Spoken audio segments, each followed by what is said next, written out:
St. Luke's Episcopal Church? Does it have that lasting legacy? I wonder, as an expansion group. And of course, I know you've heard me say over and over again, what do I want? A permanent church home. Where we can put the sign out and it stays out. Right? Yeah. We have an address where we can get mail.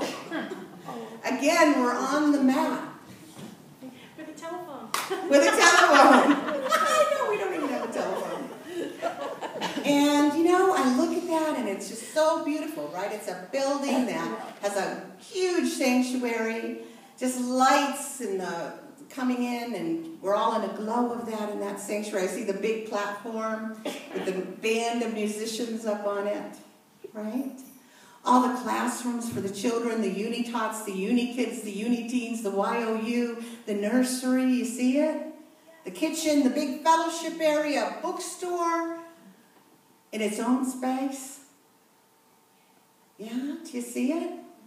Beautiful grounds, a labyrinth, prayer gardens, Myrtle Chapel meditation, Myrtle Fillmore meditation chapel, those kind of things. Can you vision it? We've talked a lot about this, right?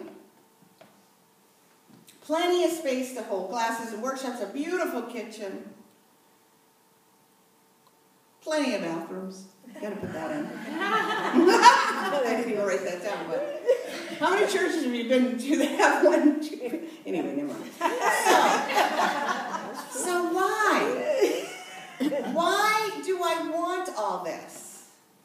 Just so that something is built that I was a part of that will outlast my physical being? You know, why do I want all this? Well, as many of you know, at the age of 12, I had my first mystical experience. That was the day when I said, I want to serve you, God, for the rest of my life. It was the day that the veil parted, and I knew the truth of my being. I knew that what I was experiencing with my five senses wasn't real. That there's another dimension, another truth to who and what we really are. I knew this at 12 years old. And my whole life has been about wanting to bring that not only more and more into my experience, but more and more into the experience and awareness and consciousness of others. Having Unity Church of Central Massachusetts, for me, is about having a place where we can gather together and share this experience of God with one another. Where we can go into the universal truths and principles in a deeper and deeper way. The path has been prepared for us by all the masters, but we have to continue the journey. You know, it's a place to celebrate the ancient rituals, but also to bring in all the creative juices of the modern world, the new technology, the way that we can communicate now. You know, it's what I experience when I go to Unity Village. What came from our co-founders, Charles and Myrtle Fillmore, this Unity Village that was created as a manifestation of their consciousness. We too can have that as the Unity Church in Central Massachusetts, right here in New England.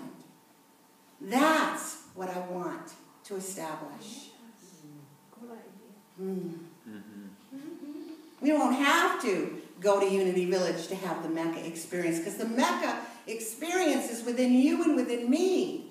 And as we join together collectively, that energy just heightens, intensifies. I want to go to a place that talks about the real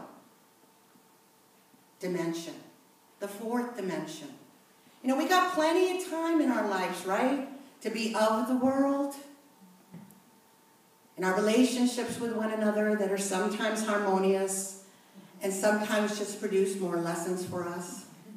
In our jobs where sometimes we're living our purpose and other times we're trying to pay the bills. In our bodies, which sometimes serve us well but other times hurt and ache us. and are filled with pain. I want to have a place that is heaven established on earth. A place that I can go where I remember who I really am. And heaven is a state of consciousness, but that consciousness can be tangible. We can experience it with one another. So that's why I talk about the permanent building. That's why I talk about something bigger than this. That's why I'm still here. And yes, there is a part of me that at the end of my life, I want to be able to say, with a group of like-minded souls, I established something great that will last and not go by the wayside with me. So are you with me? Yes. To dream the impossible dream, you might say. But I say no, to dream the possible dream. All dreams become possible when we enlist God. Because nothing is impossible with God. And with God by my side, empowering me to do the work, I can dream that possible dream, and you can dream the possible dream too.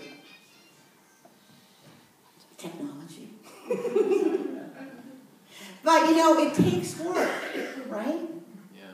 To make the dream come true. Yeah. We can just get stuck in the dreaming. You know, the only place where success comes before work, you know where that is?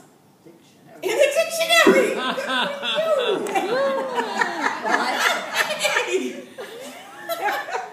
And before success and work in the dictionary, guess what word comes before that? God. So we need that combination to make the dream possible. God, work, and then success. There's a story about a man who bought a 21-speed bicycle. He had grand dreams about using that bicycle. But you know what he noticed on a ride?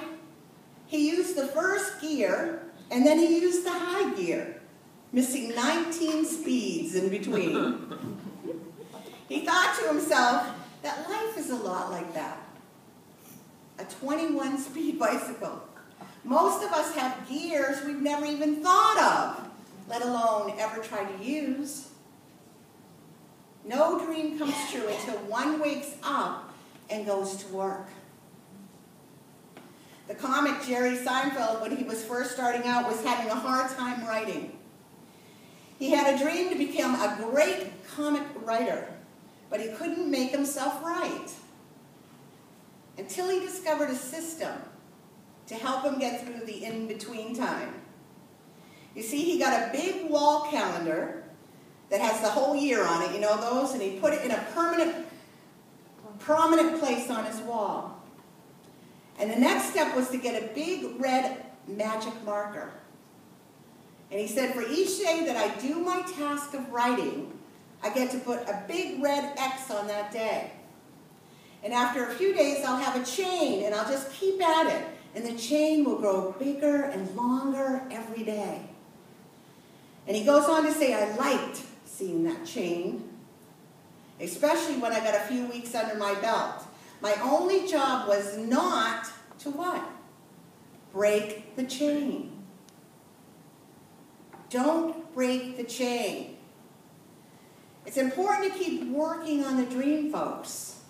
What can happen after 16 years of being a community is that we get real comfortable just doing church. Right? Yeah. Just doing things the way they always are. Doing things like usual. Going from that first gear to the high gear without ever discovering and exploring the gears in between. 16 years is also a good long time for the dream stealers to come along. You know what I'm talking about with the dream stealers? Let me tell you another story about a young man named Monty Roberts. He was the son of a horse trainer